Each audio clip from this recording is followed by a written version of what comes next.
শুভ রথযাত্রা। সবাই অনেক অনেক ভালো থেকো। রথযাত্রার দিনে তোমরা সবাই কেমনভাবে রথটা কাটাচ্ছ সেটাও কমেন্টে জানিও।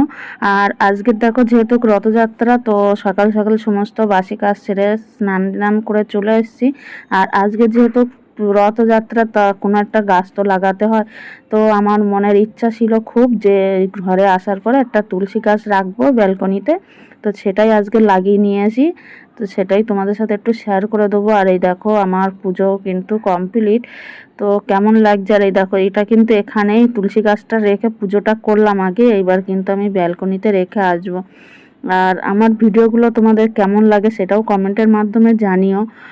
যতটুকু পেরেছি ছোট্টখাট্টোভাবে একটু আয়োজন করেছি রথযাত্রার দিনে। তো এখন ছেলে বড় হয়ে গেছে, রথ আর টানতে চায় না, ওই কারণে আর রথটা নিয়ে পুজোটা করলাম না, শুধু ঠাকুর ঘরে পুজোটা দিয়ে দিলাম। আমার ঘরে তো মানে জয় জগন্নাথ চারিদিকে, তো তার জন্য জয় জগন্নাথের একটু তো পুজো দিতেই হবে। যতটুকু সামর্থ্য অনুযায়ী পুজোটা দিয়ে দিলাম। তো কেমন লাগছে ঠাকুর ঘরটা সেটাও কমেন্টে জানিও। আর আজকে সত্যি দিনটা খুব ভালোভাবেই কাটিয়েছি আমরা দুজনায় কি তিনজনায় ছেলে। তো ওর বাবা এগুলো সব রেডি করে দিয়েছিল আর আমি পুজোটা দিয়েছি। তো দেখো কেমন লাগছে। আর নতুন ঘরে এসেছি, একটু পুজোটাও দিয়ে মনটাও যেন একটু শান্তি শান্তি লাগছে। তারপরে তো আমাদের ওর বাবা ঘরের দরজা জানালা সব রং করেছে, তো সেগুলো আর তোমাদের সাথে শেয়ার করিনি। তো পুজোটা দিয়ে কোনো রকম খাওয়া দাওয়া করেছিলাম। তো চলো তোমরা এবার দেখতে থাকো। আর আমার ভিডিও ভালো লাগলে লাইক কমেন্ট শেয়ার করে দিও। আর আমরা রথযাত্রার দিন এইভাবেই বাড়িতে থেকে আনন্দ করেছি, কোথাও বেরানো হয়নি। এতটা কাজের চাপের মধ্যে আসি, মানে ঘরটা এখনও পুরোপুরিভাবে গুছিয়ে উঠতে পারিনি। তো ওই কারণে রান্নাঘর, ওই কারণেই কিন্তু তোমাদের সাথে ভালোভাবে শেয়ারও করতে পারি না সব কিছু। আর যা গরম পড়ছে, এইদিকে বৃষ্টি হচ্ছে ঝিরঝির করে, আবার থেকে থেকে যা রোদ্দুর দিচ্ছে না, ওতে কিন্তু বেশি গরম লাগছে। ওই কারণে তোমাদের সাথে বেশি কিছু আর শেয়ার করতে পারিনি। তো চলো দেখতে থাকো।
তো দেখো শুভ বিকাল। তো এখন বিকালবেলায় সব চারিদিকে রথ বেরাচ্ছে, সেটাই তোমাদের সাথে শেয়ার করলাম একটু।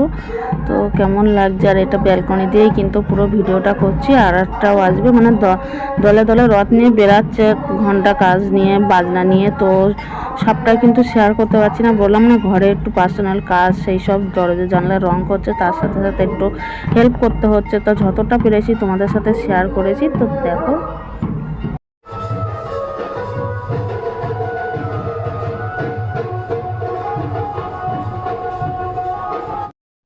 দেখো বন্ধুরা, রান্নাঘরটা কেমনভাবে সাজিয়ে তুলেছি। তো এটা অনলাইনে অর্ডার করেছিলাম অনেক দিন আগে, মানে এই ঘরে আসার সাথে সাথেই অর্ডার করেছিলাম, চলে এসছে। কিন্তু তোমাদের সাথে শেয়ার করিনি, আমি ভেবেছিলাম তোমাদেরকে একটু সারপ্রাইজ দেবো একেবারে লাগিয়ে। তারপরে দেখো চলে এসছে। আর ডিজাইনটা কেমন লাগছে সেটাও কমেন্টে জানিও। আমার কিন্তু বেশ ভালো লাগছে, আমি আর আমার বর তো পুরো ফিদা, মানে দুজন মিলেই লাগিয়েছি। ও জানতো না যে আমি এত সুন্দর যে একটা জিনিস অর্ডার করেছিলাম, মানে ওরা দেখানো, মানে আজকেই আমি বার করে দিয়েছি, আজকে বাড়ি ছিল, তো হচ্ছে কি একটা জিনিস লাগিয়ে দেবে, বলে কি দাও। তো দেখে সত্যি ও খুব খুশি হয়েছে, ও জানতো না যে আমি এটা অর্ডার করেছিলাম। তো দেখো মানে নতুন নতুন এইগুলো লাগানোর পরে তারপরে আজকে যেহেতু রথ, পাঁপড় ভাজা খেতে হয় রথের দিনে, তো আমি চলে এসেছি কিন্তু পাঁপড় ভাজা নিয়ে। তো এখন কড়াইতে সাদা তেল দিয়ে দিয়েছি, আর পাঁপড় ভাজছি, আর কত রকমের পাঁপড় ভাজছি সেটাও তো তোমরা দেখতে পেলে। তো দেখো প্রথমে তো একটা নিয়ে নিয়েছি, তারপর চাকুটা ছিল, চাকুটা দিয়ে নিয়েছি। আর বেশ গরমও লাগছিল হাতে সাথে সাথেই তখন। আর আজকের কিন্তু অনেক খাটাখাটনি গেছে দুজনারই, মানে সকালবেলা উঠে তো দুজনা ও ঠাকুর ঘরটা রেডি করে দিয়েছে, তারপরে তো আমি পুজো দিলাম, পুজো টুজো দিয়ে তারপরে কোনো রকম সিদ্ধ ভাত টাত করে খাওয়াও হয়েছিল। আর এখন ওই পাঁপড় ভাজা হচ্ছে সন্ধ্যের সময়।